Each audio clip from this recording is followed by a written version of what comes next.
Kin so ash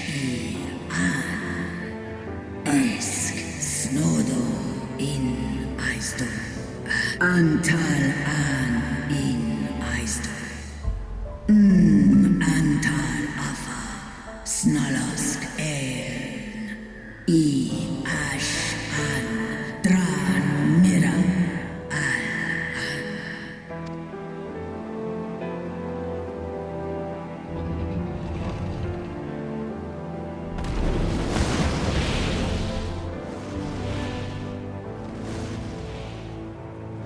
Noble warriors, the dragons chose their friends well.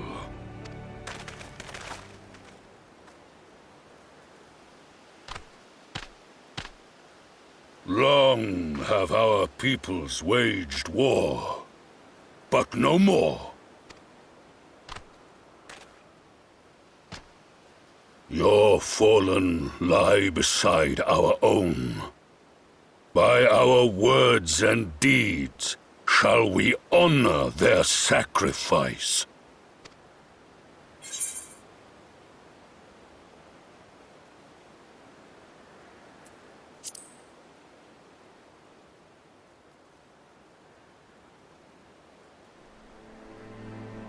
The enemy of our enemy is our friend. And you have proven yourselves worthy of our trust. It is the Garleans who are deserving of our fury.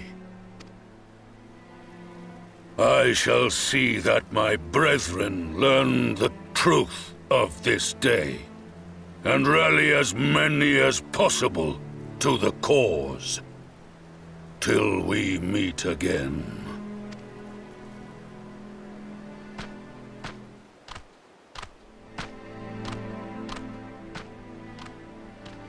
And thus did we make allies of the Amalja. It would certainly seem that way. The Sultana will be pleased. Let's go and give her the good news, shall we?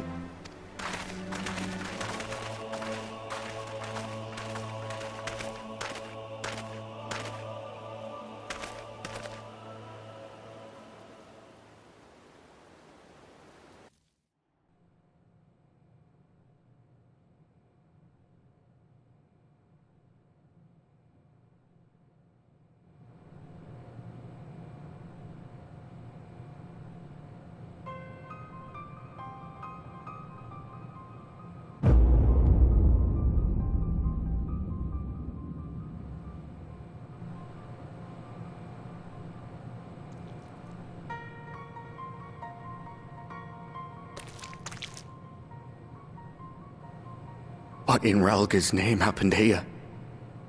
The gods only know. But you can bet these poor sods aren't here by choice. Quickly! We've got to get them free!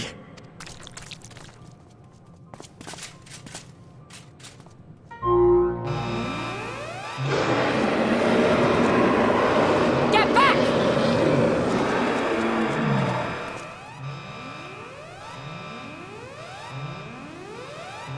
No! What have I done? It's too late for them! We're leaving, now!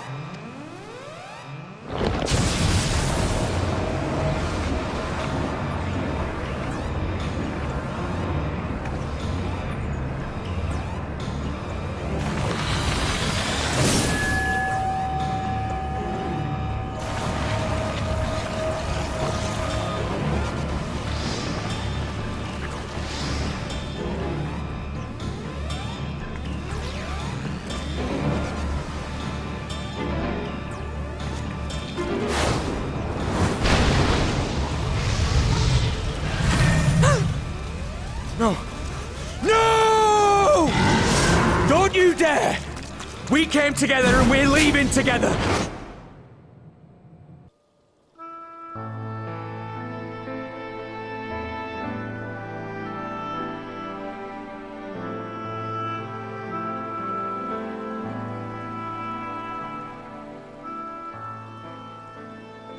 Fordola, have you been waiting here all this time?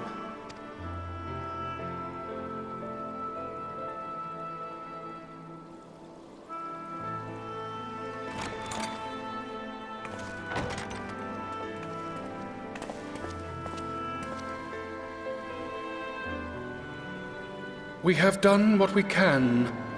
The rest is up to him. May we see him? I do not think that wise. You must let him sleep.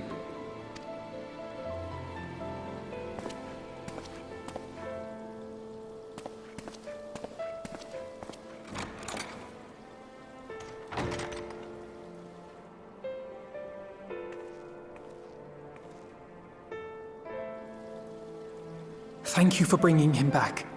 He owes you his life.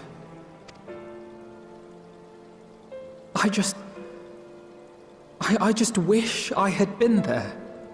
Perhaps, I don't know, perhaps I could have... Could have what? Got tempered? Don't flatter yourself. You can't save everyone.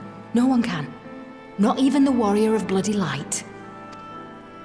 People die all the time, for no good reason.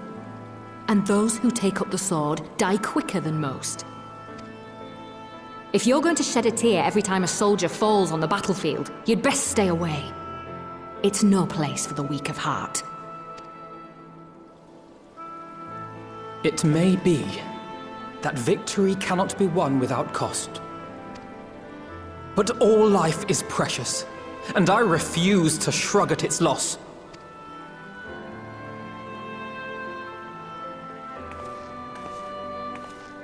All life is precious! Oh, you need to grow up, little man. Before your sparkling ideals get everyone killed.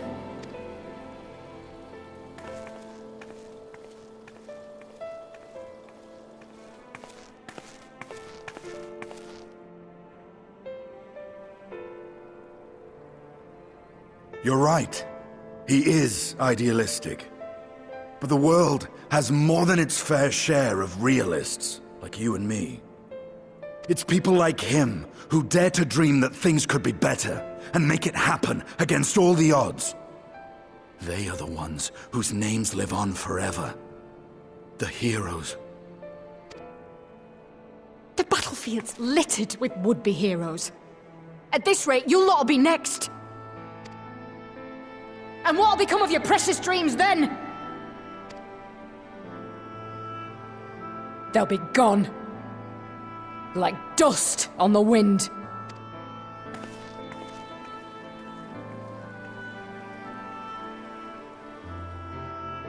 Dreams worth fighting for don't die so easily.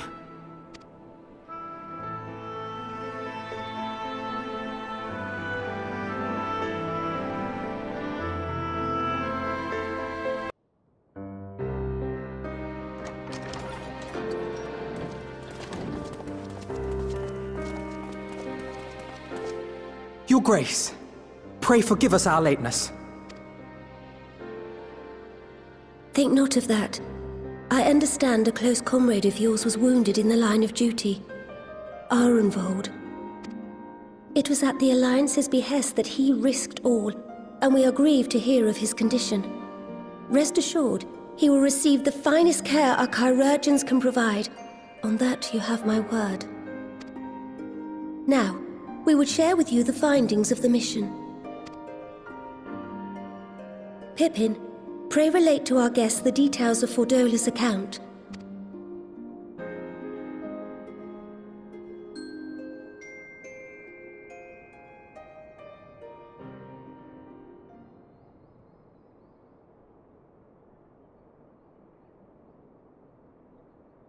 First Bahamut, now Ifrit. Or Lunar Ifrit, as Fan Daniel would doubtless have it. 'Tis now all but certain that the towers were conceived to facilitate the summoning of primals by those imprisoned within. Less certain is the means by which the Telophoroi constrain the wills of said entities to enact their designs in defiance of the pleas of their victims. Mayhap they do not. If mere proximity to the towers is enough to make loyal servants of the Empire's mortal enemies, it stands to reason that the same is true for those held captive. They invoke their gods for the good of Garlemald, and in their disturbed state of mind, summon a primal whose form reflects their own alteration. It all begins to make sense. Upon closer inspection, I realized that the towers bear a striking resemblance to a much larger structure which Urianger and I observed from afar during our visit to the Imperial capital. Assuming it too is capable of tempering those in its immediate vicinity, it would go some way to explain the swiftness with which the Telophoroi managed to rally so many Imperials to their cause. While the situation in Garlemald is indeed troubling, I fear we have more immediate concerns. Ifrit was not the only primal summoned. At approximately the same time, observers at several other towers bore witness to the emergence of further such entities.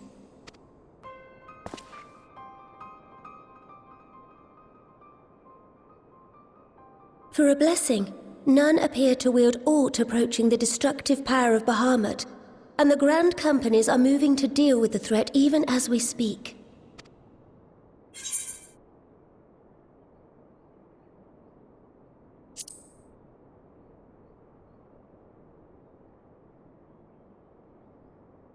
Though we are aware that the task will not be easy, we would call upon the Scions only as a last resort. Pray, conserve your strength for now. After all, it was not so very long ago that you rid us of Bahamut. On which note, I am pleased to report that our talks with the Amalja have reached an agreeable conclusion. They have pledged their full support to our cause. It is our hope that this historic agreement will encourage other tribes to join us at the negotiating table. And I know that I speak for all of the Allied leaders when I say that we will welcome them with open arms at such time as they do.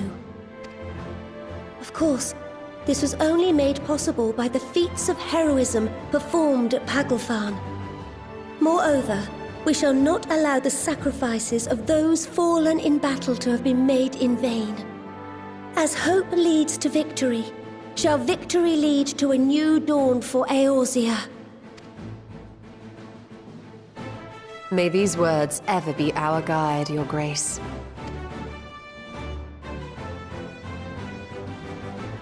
Now, if you will forgive me, I must consult with the Syndicate on the matter of our new allies' integration. Till next we meet, my friends, I bid you safe travels and blessed respite.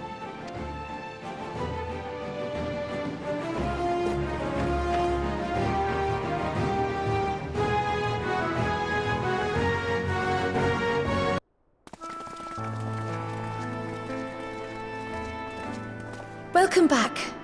I expect you must all be exhausted. Ere you take your rest, however, I would beg a moment of your time. Thanks to Arenvold's selfless efforts, we may now be confident that we understand the function of the towers. But many questions remain regarding the reason for the summonings and what lurks behind the looming edifice in Garlemald.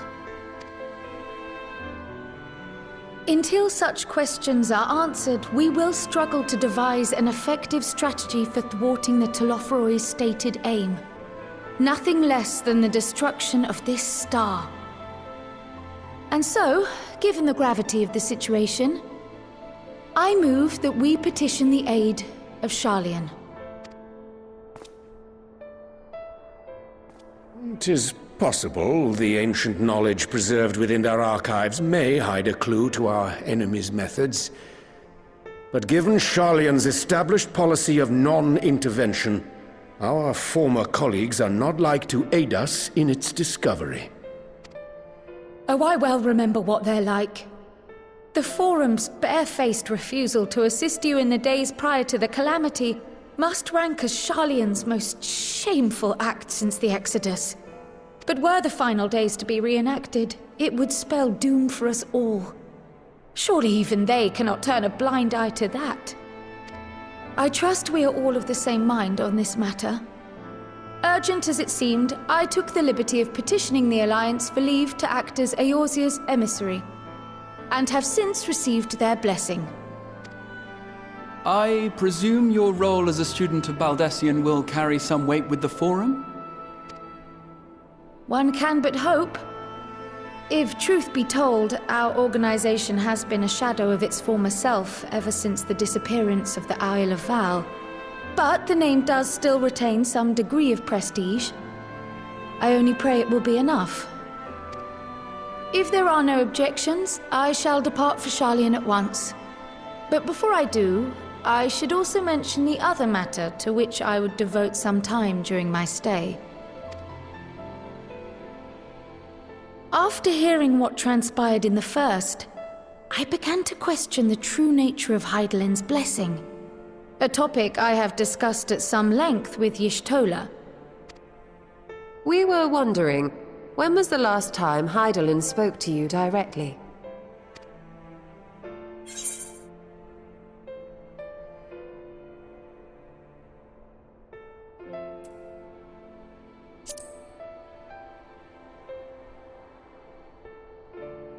When Elidibus sought to make warriors of light.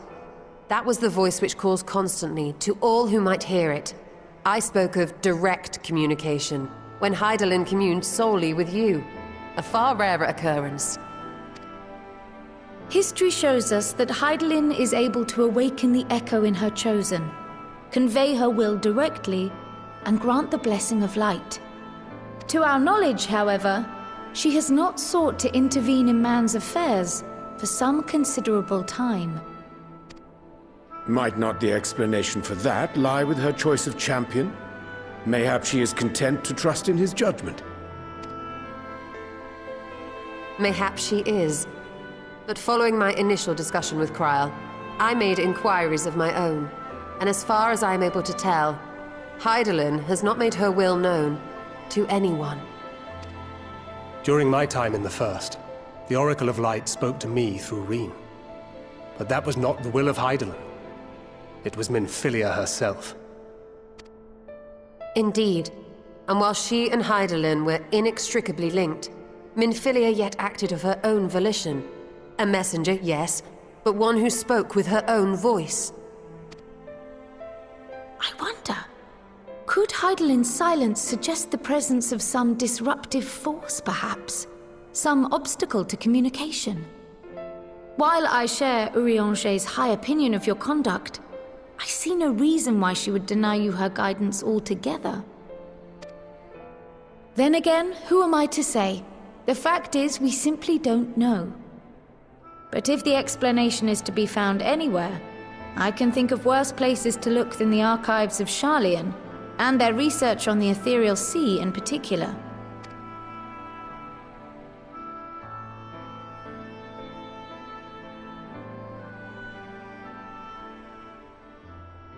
Resolved though I am to go, believe me when I say that I take no pleasure in the thought of leaving you a member short. Now, of all times. Estinian, we stand on the eve of a struggle that will decide the fate of this star. One in which we Scions may play a telling part, yet we are but few in number. And so I must ask you again. Will you join us?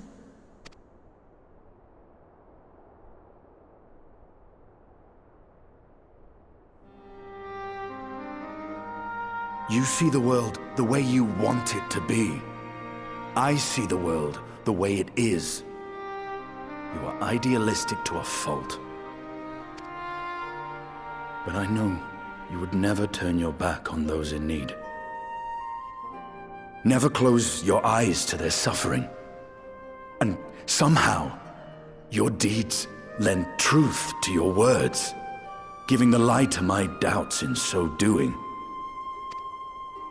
I have seen others draw strength from your belief.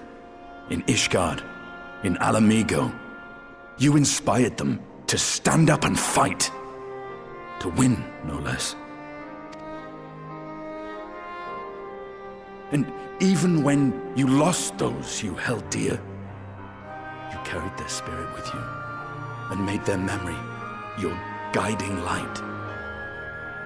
The burden of so many hopes and dreams would be too heavy for most to bear.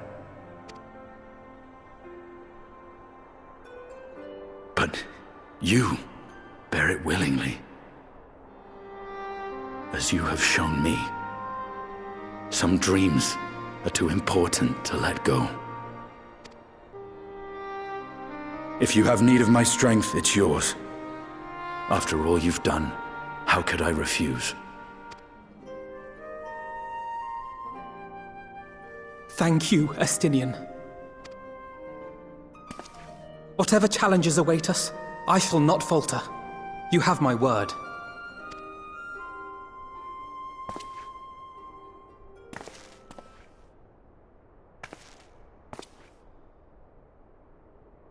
And now, I may bid you farewell. Safe in the knowledge that all is as it should be. In this little corner of the world, at least.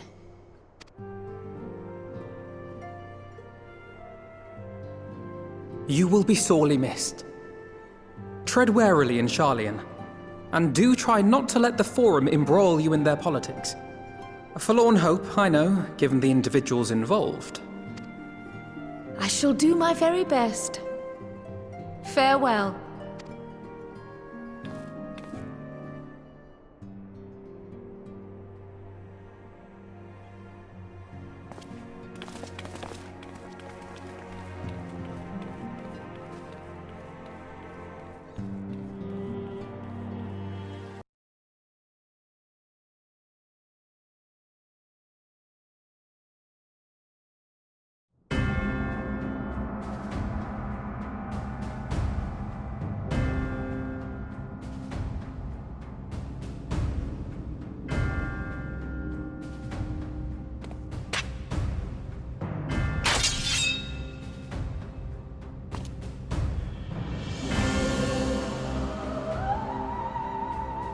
Well, does this one meet with your approval?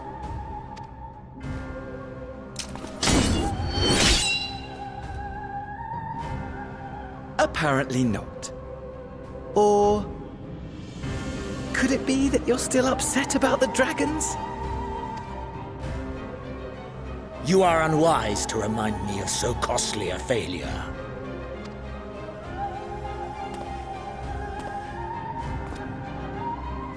It will not affect our plans, I trust.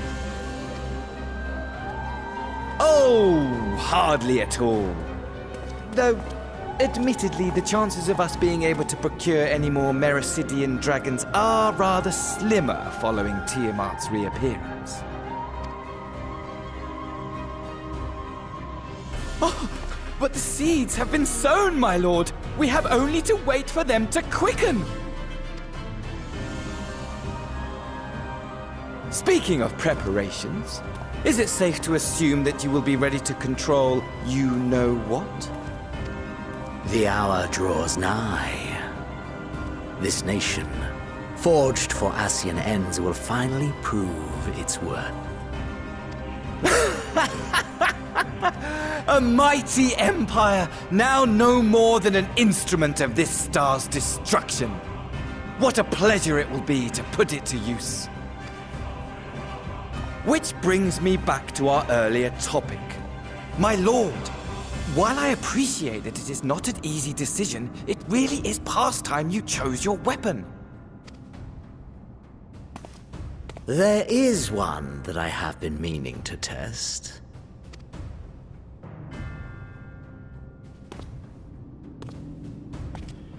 Well, not quite what I was expecting. Though I will say, it does seem rather apt.